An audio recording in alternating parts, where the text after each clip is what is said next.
Halo, selamat pagi Bapak Ibu dan Saudara yang dikasihi oleh Tuhan. Kita berjumpa lagi dalam Salam Pagi. Mari kita akan melanjutkan pembacaan firman Tuhan dari kitab 1 Raja-Raja pasal 6. Demikian. Dan terjadilah pada tahun keempat, 180 sesudah orang Israel keluar dari tanah Mesir, pada tahun keempat sesudah Salomo menjadi raja atas Israel dalam bulan Sif, yakni bulan yang kedua, maka Salomo mulai mendirikan rumah bagi Tuhan. Rumah yang didirikan Salomo bagi Tuhan itu 60 hasta panjangnya dan 20 hasta lebarnya dan 30 hasta tingginya. Balai di sebelah depan ruang besar rumah itu 20 hasta panjangnya menurut lebar rumah itu dan 10 hasta lebarnya ke sebelah depan rumah itu. Dibuatnya juga pada rumah itu jendela-jendela yang rapat bidainya. Pada dinding rumah itu sekelilingnya didirikannya kamar tambahan. Sekelilingnya ruang besar dan ruang belakang, dan seluruhnya dibuatnya bertingkat-tingkat. Tingkat bawah 5 hasta lebarnya dan tengah 6 hasta dan yang ketiga 7 hasta, sebab telah dibuatnya ceruk-ceruk pada rumah itu sekeliling sebelah luar, sehingga dinding rumah itu tidak usah dilubangi. Pada waktu rumah itu didirikan, dipakailah batu-batu yang telah disiapkan di penggalian, sehingga tidak kedengaran palu atau kapak atau sesuatu perkakas besi pun selama pembangunan rumah itu. Pintu tingkat bawah ada pada lambung kanan rumah itu, dan orang naik dengan tangga-tangga pilin ke tingkat tengah, dan dari tingkat tengah ke tingkat yang ketiga. Setelah ia selesai mendirikan rumah itu, dibuatnyalah langit-langit rumah itu dari bingkai dan pemapan dari kayu aras. Dan setelah ia mendirikan kamar tambahan itu pada rumah itu sekeliling, yakni setiap tingkat 5 hasta tingginya, maka rumah itu ditutupinya dengan kayu aras. Kemudian datanglah firman Tuhan kepada Salomo demikian: mengenai rumah yang sedang kau dirikan ini, jika engkau hidup menurut segala ketetapanku dan melakukan segala peraturanku dan tetap mengikuti segala perintahku dan tidak menyimpang daripadanya, maka aku akan menepati janjiku kepadamu yang telah kufirmankan kepada Daud ayahmu, yakni bahwa aku telah akan diam di tengah-tengah orang Israel dan tidak hendak meninggalkan umatku Israel.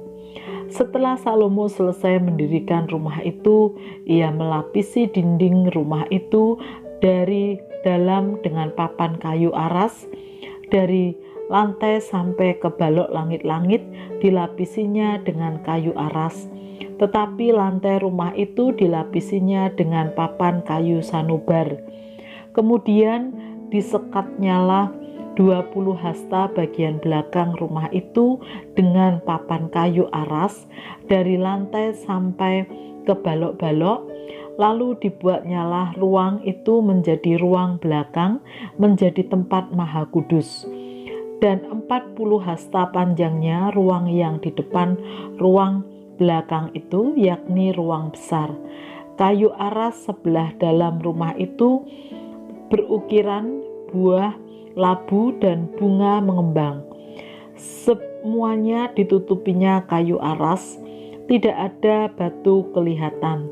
Demikianlah dilengkapinya ruang belakang di dalam rumah itu, di sebelah dalam sekali, supaya di sana ditaruh tabut perjanjian Tuhan. Ruang belakang itu 20 hasta panjangnya dan 20 hasta lebarnya dan 20 hasta tingginya. Ia melapisinya dengan emas kertas, lalu ia membuat mezbah dari kayu aras di depannya. Sesudah Salomo melapisi rumah itu dari dalam dengan emas kertas, direntangkannya lah tabir pada rantai-rantai emas yang di depan ruang belakang itu, lalu ruang itu dilapisinya dengan emas. Seluruh rumah itu dilapisinya dengan emas, ya rumah itu seluruhnya. Juga seluruh mezbah yang di depan ruang belakang itu dilapisinya dengan emas. Selanjutnya di dalam ruang belakang itu dibuatnya 2 kerub dari kayu minyak, masing-masing 10 hasta tingginya. Sayap yang satu dari kerub itu 5 hasta panjangnya, dan sayap yang lain itu juga 5 hasta, sehingga dari ujung sayap yang satu sampai ke ujung sayap yang lain 10 hasta panjangnya. Juga kerub yang kedua adalah 10 hasta panjangnya, dan kedua kerub itu sama ukurannya dan sama potongan badannya. Tinggi kerub yang satu 10 hasta, dan demikian juga kerub yang kedua. Maka ditaruhnyalah kerub-kerub itu di tengah-tengah ruang yang di sebelah dalam sekali. Kerub-kerub itu mengembangkan sayapnya, sehingga kerub yang satu menyentuh dinding dengan sayapnya, dan kerub yang kedua menyentuh dinding yang lain. Sedang sayap-sayap yang arah ke tengah rumah itu bersentuhan ujungnya, dan kerub-kerub itu dilapisinya dengan emas. Dan pada segala dinding rumah itu berkeliling ia mengukir gambar kerub, pohon kurma, dan bunga mengembang, baik di ruang sebelah dalam maupun di ruang sebelah luar. Juga lantai rumah itu dilapisinya dengan emas, baik di ruang sebelah dalam maupun di ruang sebelah luar. Sebagai pintu masuk ke ruang belakang, dibuatnyalah pintu dari kayu minyak, ambang dan tiangnya merupakan segi 5. Pada kedua daun pintu yang dari kayu minyak itu, ia mengukir gambar kerub, pohon kurma, dan bunga mengembang. Kemudian dilapisinya dengan emas juga pada kerub, dan pada pohon kurma itu disalutkannya emas. Kemudian juga untuk pintu masuk ke ruang besar itu dibuatnya tiang-tiang dari kayu minyak yang merupakan segi 4, dan 2 pintu dari kayu sanobar. Kedua papan pintu dari pintu yang satu dapat dilihat, dan demikian juga kedua papan pintu yang lain. Lalu diukirnyalah padanya kerub, pohon kurma, dan bunga mengembang. Kemudian dilapisinya pintu itu dengan emas pipih pada gambar ukiran itu. Ia mendirikan tembok pelataran dari 3 jajar batu pahat dan dari 1 jajar balok kayu aras. Dalam tahun yang keempat, dalam bulan Sif, diletakkannya lah dasar rumah Tuhan. Dan dalam tahun yang ke-11, dalam bulan Bul, yaitu bulan ke-8, selesailah rumah itu dengan segala bagian-bagiannya dan sesuai dengan segala rancangannya. Jadi 7 tahun lamanya ia mendirikan rumah itu. Bapak, Ibu, dan Saudara yang dikasihi oleh Tuhan, Salomo berhasil mendirikan rumah Tuhan atau bait Allah dengan segenap hati. Oleh karena itu, sejak perencanaan sampai pelaksanaan pembangunan dilakukan dengan sangat teliti, sehingga pembangunan boleh selesai sesuai dengan rencana yang sudah direncanakan sejak awal.